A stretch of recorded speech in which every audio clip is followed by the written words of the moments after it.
விஜய் மல்லையாவுக்கு சொந்தமான kingfisher villa ஆடம்பர மாளிகையை நடிகரும் தொழிலதிபருமான சச்சின் ஜோஷி என்பவர் வாங்கியுள்ளார். கோவாவின் காண்டோலிம் பகுதியில் அமைந்துள்ள கிங்ஃபிஷர் வில்லா என்ற ஆடம்பர மாளிகை விஜய் மல்லையாவுக்கு சொந்தமானதாகும். SBI உள்ளிட்ட வங்கிகளுக்கு 9,000 கோடி ரூபாய்க்கு மேல் கடன் பாக்கி வைத்துள்ளதால் கிங்ஃபிஷர் வில்லாவை வங்கிகள் ஏலத்தில் விட முயற்சி செய்தன. அடிப்படை விலை 85 கோடி ரூபாய் என நிர்ணயித்தும் அதன் பிறகு 81 கோடி ரூபாய் என விலையை குறைத்து நிர்ணயித்தும் கிங்ஃபிஷர் வில்லாவை யாரும் ஏலம் எடுக்க முன்வரவில்லை. இதன் பிறகு 73 கோடி ரூபாய் என அடிப்படை விலையை குறைத்து 3வது முறையாக ஏலம் விட்டபோதும் ஏலம் எடுக்க ஆளில்லை.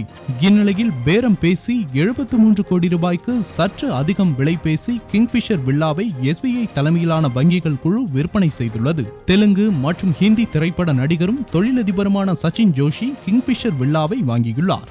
வைக்கிங் மீடியா என்ற தமது திரைப்பட தயாரிப்பு நிறுவனத்திற்காக சச்சின் ஜோஷி கிங்ஃபிஷர் வில்லாவை வாங்கியுள்ளதாக கூறப்படுகின்றது.